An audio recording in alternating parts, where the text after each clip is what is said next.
حضرت طلحہ بن برا چھوٹے صحابی ہیں، صحابی وہ جس نے ایمان کی حالت میں حضور کو دیکھا، بولے سبحان اللہ، اور ایمان کی حالت سے دنیا سے چلا گیا، بولے سبحان اللہ۔ تو حضرت طلحہ بن برا چھوٹی عمر کے ننھے ننھے قدموں سے بھاگتے ہوئے آ کر عرض کرنے لگے، یا رسول اللہ صلی اللہ تعالیٰ علیہ وسلم، حضور مجھے کچھ کام بتائیں، مجھے خوشی ہوتی ہے میں آپ کا کام کروں۔ سارے بولے سبحان اللہ۔ کہا یا رسول اللہ مجھے کام بتائیے، مجھے خوشی ہوتی ہے میں آپ کا کام کروں۔ تو چھوٹے بچے کو کہا کیا کام بتایا جاتا ہے؟ یہی کہا جاتا ہے کہ جا فلاں کو بلا کے لیا، فلاں کام کر لے، دکان سے فلاں چیز لیا۔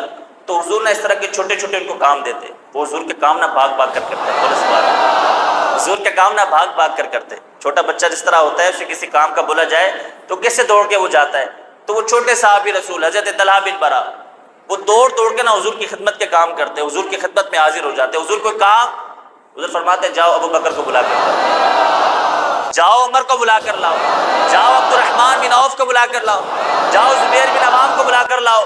تو وہ حضور کا فرمان سنتے اور دوڑ جاتے۔ حضور نے اپنی محفلوں میں اکثر ان کا ذکر کیا کرتے تھے، حضور اکثر ان کی تعریف کرتے۔ تو صحابی نے فرمایا یا رسول اللہ آپ اکثر ان کی تعریف کرتے ہیں، کیا کمال ہے ایسا طلحہ میں؟ آپ فرمانے لگے آؤ میں آج تمہیں طلحہ کا کمال دکھاتا ہوں، آؤ تمہیں طلحہ کا کمال دکھاتا ہوں۔ صحابہ تشریف فرمائے حضور کی مجلس میں، حضرت طلحہ بن برا بھاگتے ہوئے آئے، عرض کیا یا رسول اللہ کوئی کام؟ حضور فرمانے لگے ہاں طلحہ تیرے لیے کام رکھا ہے میں نے آج۔ حضور کیا کام ہے؟ حضور فرمانے لگے طلحہ جاؤ اپنے باپ کا سر اتار کر لے کے رہو۔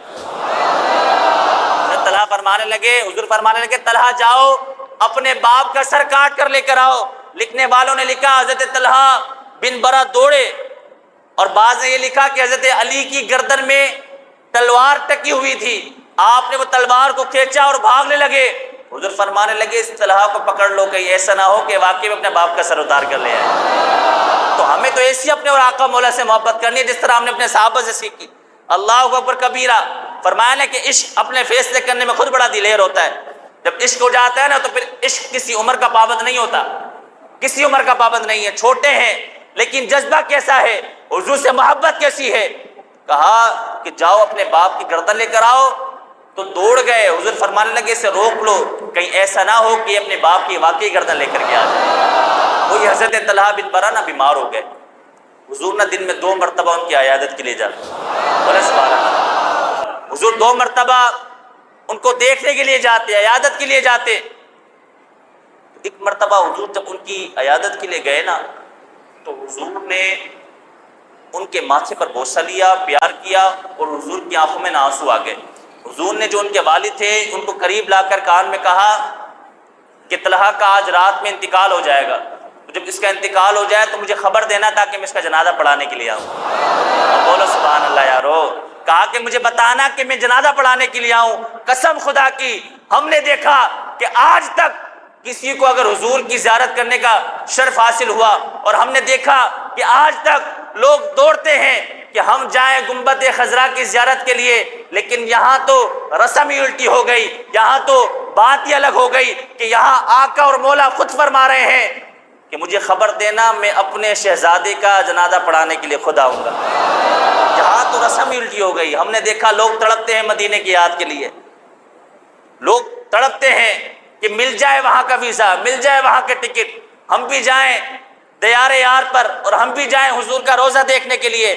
لیکن آقا اور مولا یہاں کیا فرما رہے ہیں کہ جب میرے طلحہ کا انتقال ہو جائے تو مجھے خبر دینا، میں اس کا جنازہ پڑھانے کے لیے خود آؤں گا۔ حضور جب تشریف لے گئے اور حضرت طلحہ نے اپنے والد سے پوچھا کہ بابا میرے آقا و مولا کیا فرما کر گئے، تو کہا کہ بیٹا حضور نے فرمایا کہ تم آج رات کو نا وصال کر جاؤ گے، تمہارا انتقال ہو جائے گا۔ اور حضور فرمانے لگے کہ مجھے خبر دینا، میں اس کا آ کر جنازہ پڑھاؤں۔ چھوٹی عمر تھی لیکن بات بڑی جو ہے وہ کر کے چلے گئے حضرت طلحہ۔ بس اوقات نا چھوٹے لوگ بھی بڑی بڑی بات کر جاتے ہیں، چھوٹی عمر کے جو بچے ہوتے ہیں نا یہ ایسی بات کر جاتے ہیں کہ ساری زندگی انسان کو یاد رہتی ہے کہ یار بچہ چھوٹا تھا لیکن بات بڑی پتے کی کر کے چلا گیا۔ حضرت طلحہ بن برا فرمانے لگے کہ بابا آپ میری ایک وصیت سنیں کہ جب میرا انتقال ہو جائے تو میرے آقا اور مولا کو خبر نہ دیجیے گا، مجھے یہ چیز گوارا نہیں ہے کہ میری وجہ سے حضور کو کوئی تکلیف ہو جائے۔ حضور جس رستے سے آتے ہیں ان رستوں کے اندر، ان گلیوں کے اندر یہودیوں کے گھر ہیں، کہیں ایسا نہ ہو رات کی تاریخی دیکھ کر کوئی یہودی میرے آقا اور مولا پر حملہ کر دے، مجھے یہ چیز گوارا نہیں ہے۔ آپ کا انتقال ہو گیا، آپ کے والد صاحب نے آپ کی وصیت کو پورا کیا اور آپ کی رات میں تدفین کر دی۔ اللہ تبارک و تعالیٰ نے ہمارے محبوب کو، پیارے آقا صلی اللہ تعالیٰ علیہ وسلم کو غیب کی خبریں عطا فرمائی۔ اور لوگ کہتے ہیں حضور کو نہ غیب کی خبر نہیں تھی۔ میں نے کہا تم بے وقوف ہو، تم نے قرآن نہیں پڑھا۔ ہمارے یہاں بلکہ باہر آپ دیوار پہ جائیں گے نا، لکھا ہے وما هو علی الغیب بدانین۔ بولے سبحان اللہ، کیا لکھا ہے؟ وما هو علی الغیب بدانین۔ قرآن کریم کی آیت ہے، کہا کہ اللہ تبارک و تعالیٰ نے اپنے محبوب کو وہ کچھ عطا کیا کہ محبوب غیب کی خبر بتانے میں بخیل نہیں ہے۔ اللہ تبارک و تعالیٰ نے اپنے محبوب کو وہ شان عطا کی کہ وہ بتا دیتے ہیں کہ آج کے بعد کیا ہونے والا ہے۔ مجھے بتائیں، امام علی مقام امام حسین نے جو کربلا کے اندر وعدہ وفا کیا، وہ وعدہ نہیں تھا؟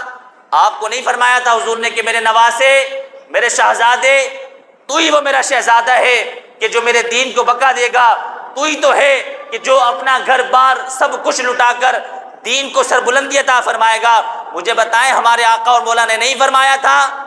تو یہ غیب کی خبر نہیں ہے تو پھر کیا ہے؟ یہ غیب نہیں ہے تو کیا ہے؟ میرے آقا غیب کی خبر رکھنے والے ہیں، لیکن آئے اور آ کر کے فرمانے لگے امت کو بتانے کے لیے کہ جو ہم سے محبت کرتے ہیں ہم انہیں بے آسرا نہیں چھوڑتے۔